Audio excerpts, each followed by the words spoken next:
So earlier, an example involving a bug on a set of axes was given to help you understand the concept of parametric curves. Parametric curves in equations appear a lot in situations where horizontal and vertical components of something can be considered separately. This occurs whenever a vector can be used to represent a concept, and often is found in, dun dun dun, physics. So here's the idea. Let's say that we have a ordered coordinate system, and let's say that we have a small bug, and I'm going to represent my bug as a point. Now this bug can move around the page, as we saw. It can kind of go around. And let's say that the trail of the bug is this. And we'll give this a direction, because parametric curves have direction. So this is a directed parametric curve. So when we talk about vectors, vectors are used to represent quantities that also have direction. So if we're talking about a position vector on an ordered coordinate system, if my bug started at this point, then the vector that represents that, that's supposed to be a straight line, would be this. This would be the position vector, which tends to be called S. And that little symbol above it is representative of the fact this is a vector. Notice it has a direction, and that is where the bug starts. When we're finished, the bug ends at this point here. So the vector representing the position of the bug after, and again that's supposed to be a straight line, do this. I will call the original one S sub I for initial, or S sub 0, since we're in math, 0 for the initial. And this one I will call S sub F for the final position. And now, as many of you are aware from physics, we can represent these vectors as having a magnitude, which would just be the length of the vector, and then a direction, which we obtain by figuring out what the angle is, and then talking about how it is, for example, 30 degrees north of east. Maybe this one is 45 degrees north of east, and this one is more 30 degrees north of east. But in any case, the nice thing about vectors in a coordinate axis system is they can be broken up. If I want to find the length of this vector S sub 0, since I'm in a coordinate axis system, I can simply look at the horizontal component, S sub 0 x, and I can look at the vertical component, S sub 0 y. This vector, another way to write this vector, S sub 0, would be S sub 0 x, comma, S sub 0 y. And these little less than and greater than signs actually act more like parentheses or brackets that indicate that this is in fact a vector that we're using. A vector is nothing more than a set of ordered pairs, or a set of ordered triples, or a set of ordered n tuplets. Since we're in 2 dimensions, our vector only has 2 components, x and y. If we were talking about a 3rd dimension, x, y, z, I would have 3 components. If we were talking about 4 dimensions, we probably wouldn't be talking about position, but maybe the 4th dimension could be something else. And you ask what? Vectors can be used to represent anything where there's just a set of ordered pairs. So if you're talking about, for example, a car, you might talk about a vector of the car. The first coordinate represents the position vector. The second coordinate represents the amount of gas that's in it. The third position represents how far it still has to go, the 4th position in the vector, and so on and so forth. It's just a list of ordered numbers where the order matters. So you note from the Pythagorean theorem that if I add the sums of the squares of the 2 position components, I get the magnitude of the position vector. And the same would be true with my final position vector. So S sub F would be S sub Fx, comma, S sub Fy. And this shouldn't be a shock. This is just the way we represent things. So, with that being said, let us devise some quantities and some mathematics to explain this. So, if x of t and y of t are functions that represent the horizontal and vertical positions of an object at time t, in other words, x of t and y of t are representing at any given point the horizontal and vertical components of my vector. So if I'm at this point, this would be my x sub t, this would be my y sub t. If I'm at this point, this would be my x sub t, and this would be my y sub t. And that's all that these functions represent. And notice that the x's and the y's, they're related, but they can be independent of each other.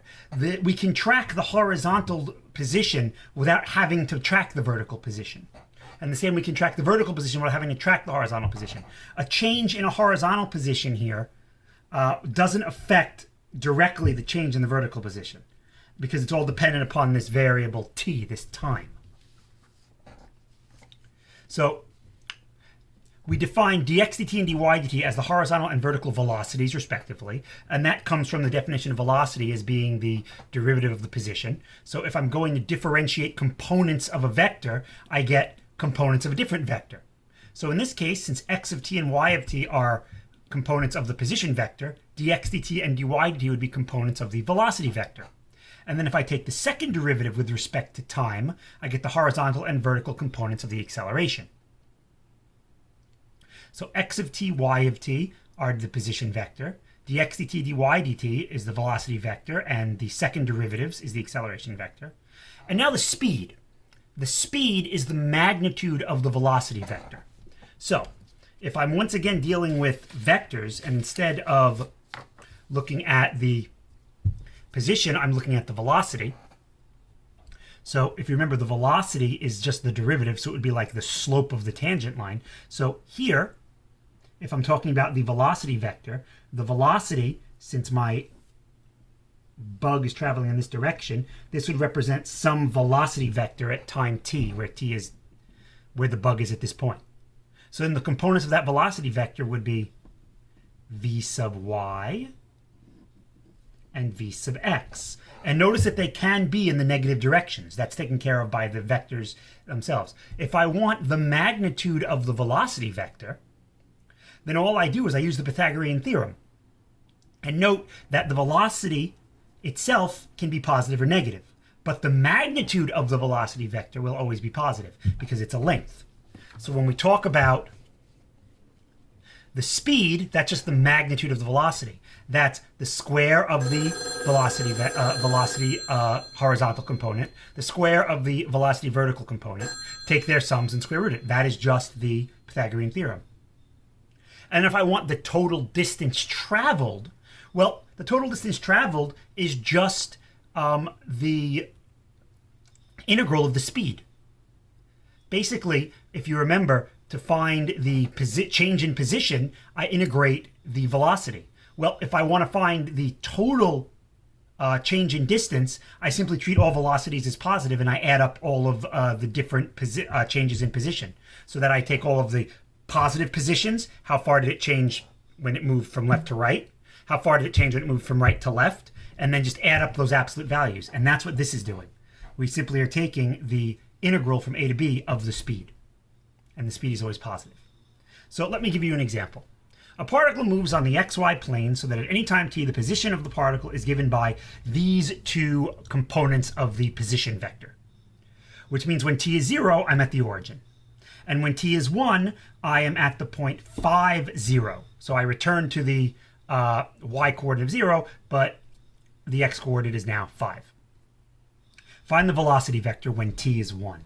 So to find the velocity vector, we find the derivative of the position vector horizontal component, which is 3t squared plus 8t.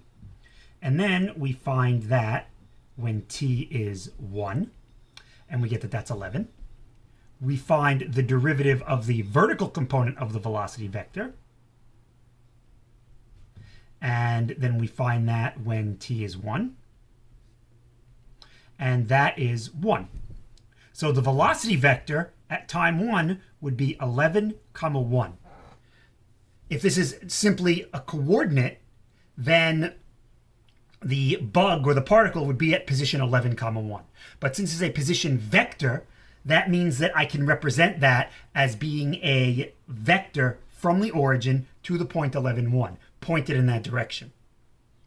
Which means that from the time 0 to time 1, the bug has moved to the right and up. Its net position, net horizontal position is to the right, and its net vertical position is up. Find the acceleration vector. All right, to find the acceleration vector, we differentiate the velocity vector. So the velocity vector, we already got it actually. We got the components. This is the x component, and this is the y component. Oops. If I want the acceleration vector, then we simply differentiate each component again. So this is 6t plus 8, and then the vertical would be 12t squared minus 6t. And now if I want the acceleration vector when t is 2, at t equals 2, the acceleration vector, I just plug in 2. So this would be 20, and this would be 4. 48 minus 12 is 36. So at time t equals 2, my particle is accelerating in the northeastern direction. Because if I were to draw this vector would have a horizontal component that's positive and a vertical component that's positive. So its acceleration is in this direction. It's actually steeper because it is higher than it is long. That's all there is to it as far as finding the vectors. Here's another example. At time t, a particle is moving in the xy plane. A particle moving in the xy plane is at position x of t, y of t, where x of t and y of t are not explicitly given. You know what? Particle is boring. Let's say a bee is moving. We'll have a nice little bee just kind of moving through the xy plane. Bzzz. There we go. We're not given the position vector, but we are told that when t is greater than or equal to 0, we have the components of the velocity vector. And we're told one value of the position vector, and that's the value when t is 0. So first, let's find the speed of the particle at time t equals 3. So if you remember, the speed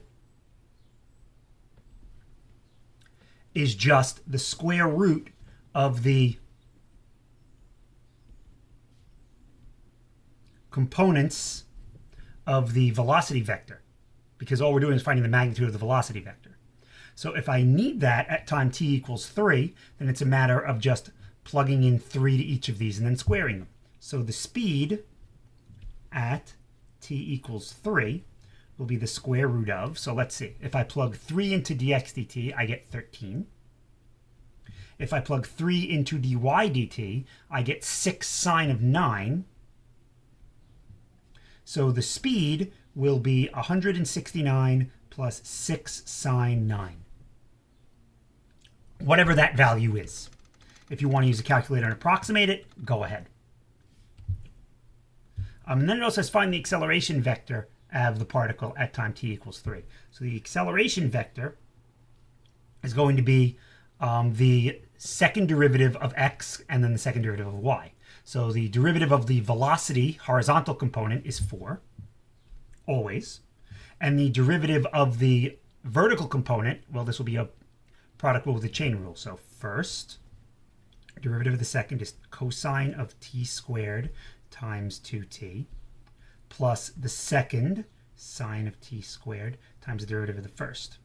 So now if I want this at t equals 3, the acceleration vector will be 4 comma, and then let's see, this would be 4, and 3 times 3 is 9, so this would be 36 cosine 9 plus 2 sine of 9.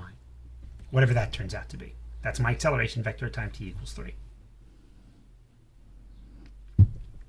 Find the slope of the line tangent to the path of the particle at time t equals 3.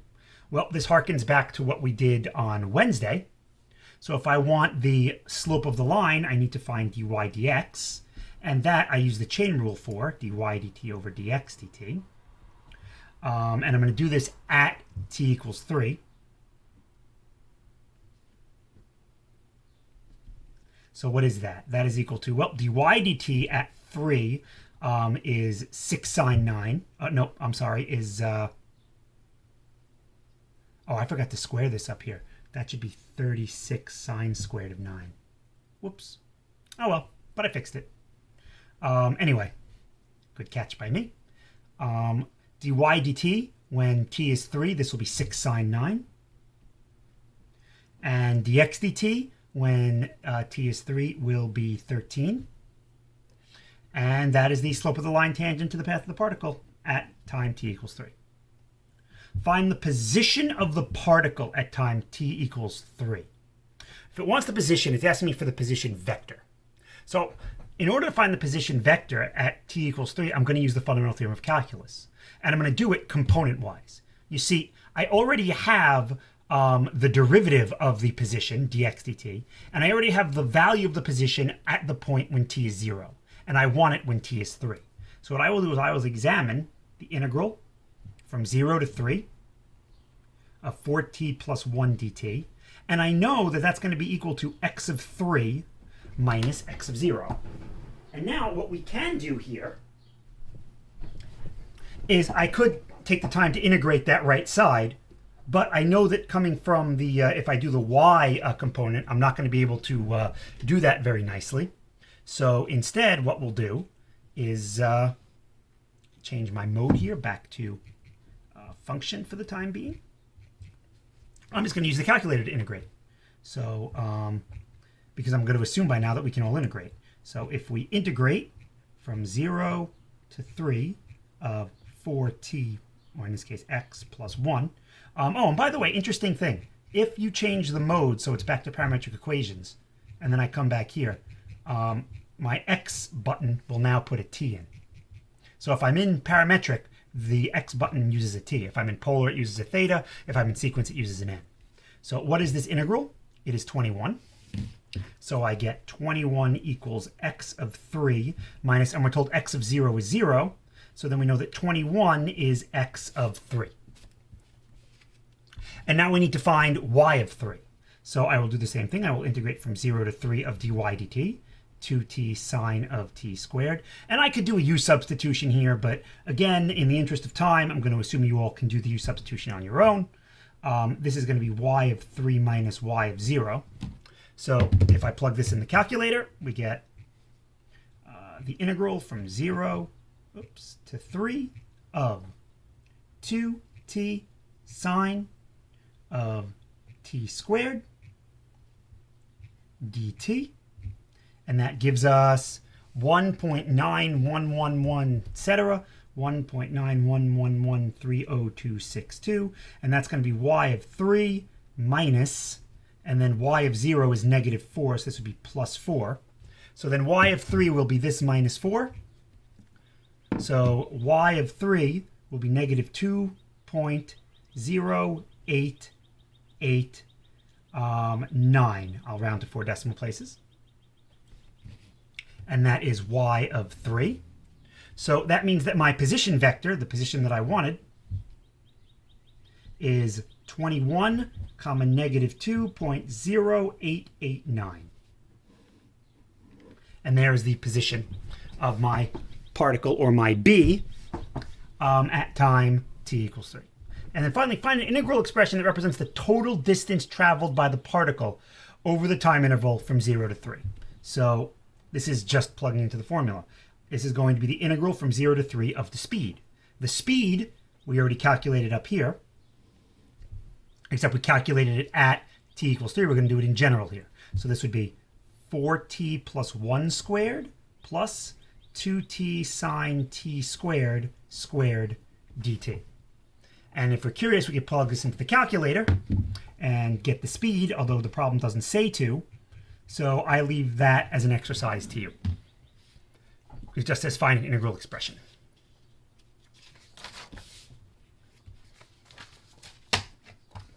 All right, a couple more examples we have here.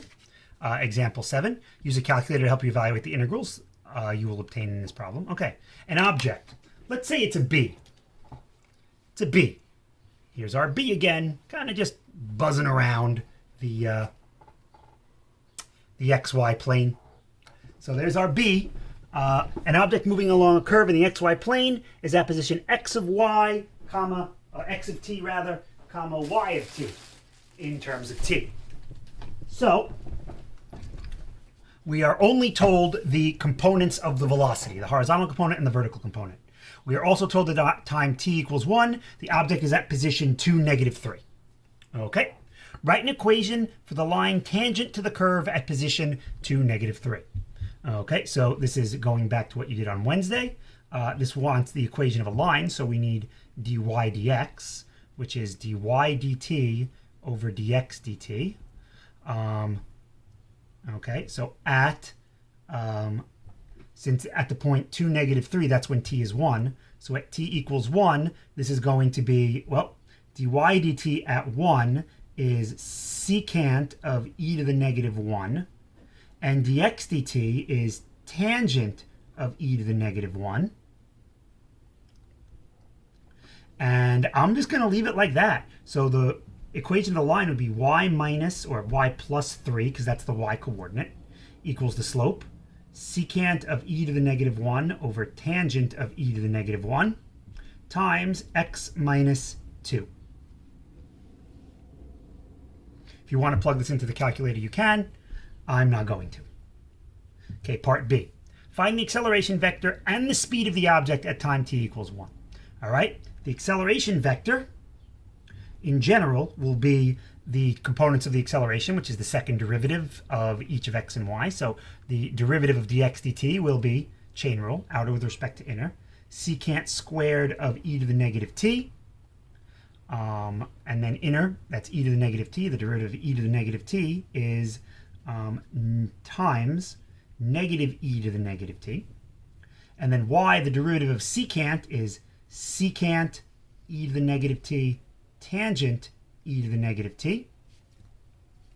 And then times, I don't know why I wrote that so funny, times, once again, negative e to the -t. So there's the acceleration. So the acceleration vector at time t equals 1, I'll just plug in 1. And this would be secant squared of e to the -1 times negative e to the -1. And this would be secant of e to the -1 tangent of e to the -1 times negative e to the -1. The speed of the object at time t equals 1, speed, is the square root of each of these squared at t equals 1. So it would be the square root of tangent of e to the -1 squared plus secant of e to the -1 squared, whatever number that turns out to be. I'll let you use your calculators to figure that out. C, find the total distance traveled by the object over the interval from 1 to 2. Okay, so the total distance traveled is the integral of the speed from 1 to 2. And the speed is the tangent of e to the -t squared plus the secant of e to the -t squared dt. And I can plug this directly into the calculator. This is not an integral that you can do. We haven't learned how. There is no nice substitution. So got to be careful when I'm entering this. Tangent of e to the -t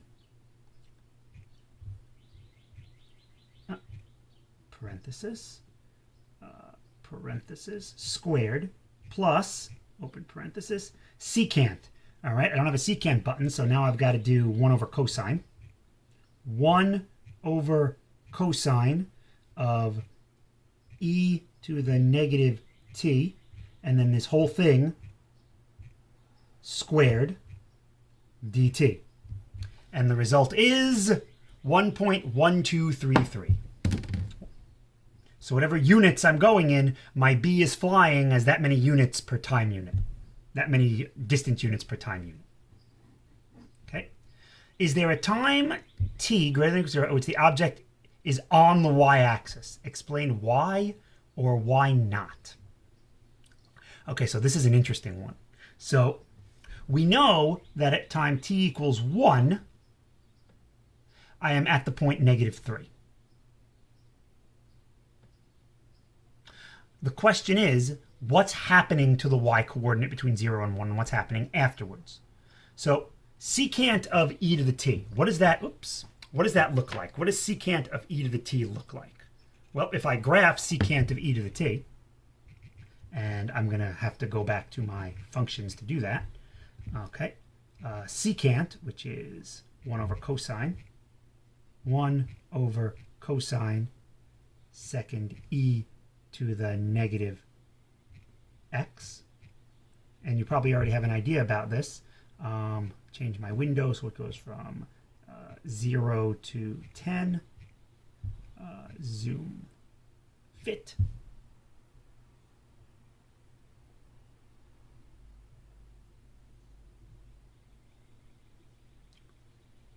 So notice something about the secant here. The secant of e to the negative t is always positive. In fact, if I go to my window and I look at the y coordinates, the y min is 1. It's always above 1. If I change this to 0 and we graph it, we can see that now more than ever. This thing is asymptotic to 1, and that makes sense. As t gets infinitely large, this will act like 0, and secant of 0 is 1 over cos of 0, which is 1. So this has an asymptote of 1. Well, that means that the velocity here is always positive. So the y velocity is always positive, which means the particle, or the b, is always moving vertically. So the only question is there a time t at which the object is on the y-axis? Well, that would help us find the x-axis. To find the y-axis, I have to look at the x-coordinates. Whoops, little mistake there. So let's look at the x-coordinates, and you'll see pretty much the same idea here. Sorry about that little mess up. Tangent of e to the negative x is, when we graph it, let's graph it from 0 to 10 again, zoom fit. And here again, the tangent is always positive, because we know what the tangent of 0 is, and this is going to 0. And we know that when t is 0, this is 1. E to the 0 is 1. So this value in here is going from 1 to 0. And the tangent of 0 and the tangent of 1 are always positive. So everything in between is going to be positive. So the question is, does this ever hit the y-axis? Well, my x is always increasing. And notice the starting value of x at 1. It's 2. So if my x-coordinate is always increasing, my object is constantly moving to the right. So we can start out by saying, since dy dt equals tan of e to the negative t is always positive, x is always increasing. Since x of 1 is 2, there is no value of t greater than or equal to 1 where x of t is equal to 0. In other words, where it hits the y-axis. So the only other question now is, well, what is the position at 0? Because if the position at 0 is positive and I'm increasing, I will never hit the y-axis. If the position at t equals 0 is negative, then by the intermediate value theorem, I've gone from a negative x to a positive x. At some point, it had to be 0. So I need to figure out what x of 0 is. So I will integrate from 0 to 1 because I have x of 1 of my function, e to the negative t dt. And I know that's going to be equal to x of 1 minus x of 0. So once again, I have my handy-dandy calculator. So I integrate, option 4, from 0 to 1 of tangent of e to the negative t, or x in this case, dx. And I find that value is 0.775. 0.77555528699. And that will equal x of 1, which I'm given is 2, minus x of 0. So I subtract 2 from both sides. I multiply by negative 1. Here we go. Let's subtract 2. Multiply by negative 1. And we get that x of 0 is 1.2244, which is greater than 0. Therefore, there is no time t greater than or equal to 0 where x of t is 0. Because the time is always positive, and the I'm sorry, the x-coordinate starts out at positive 1.2244, and the x-coordinate is always increasing. So it will never move to the left.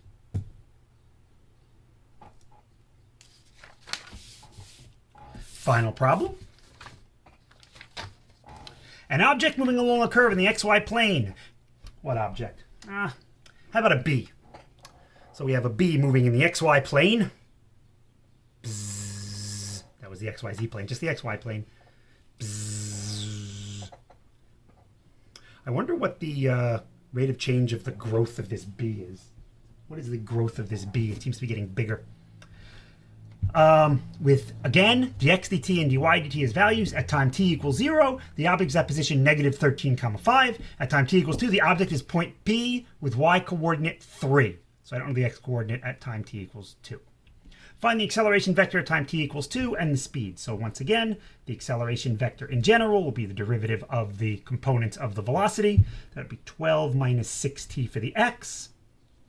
And then here I've got to do a chain rule. So it's first times the derivative of the second.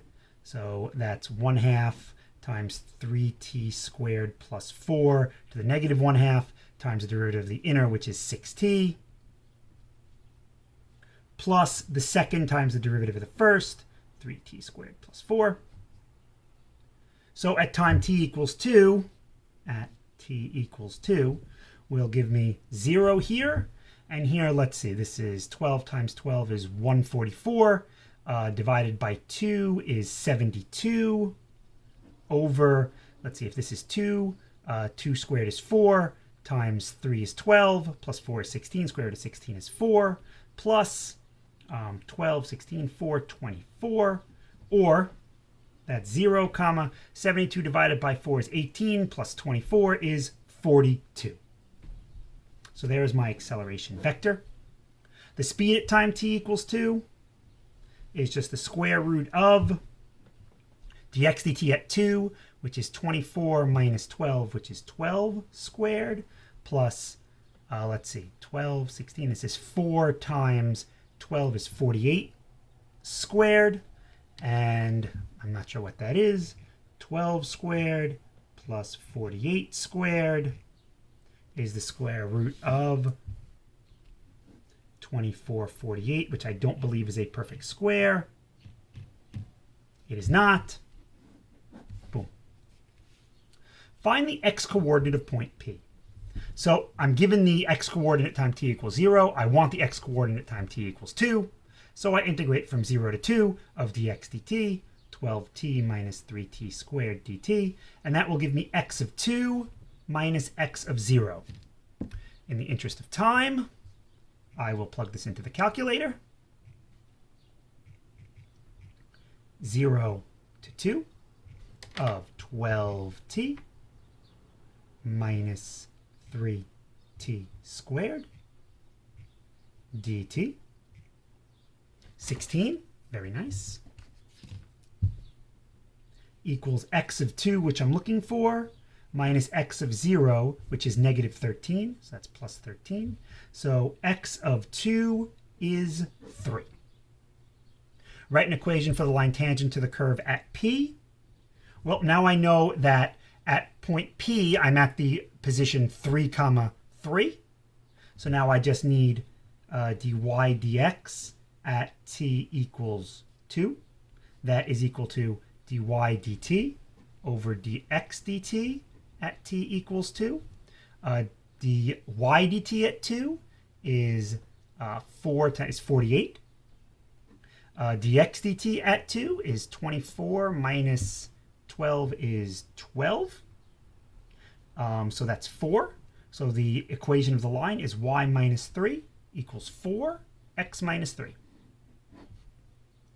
For what value of t, if any, is the object at rest? So the object will not be moving if its total velocity is 0. The only way the total velocity can be 0 is if the x component is 0 and the y component is 0.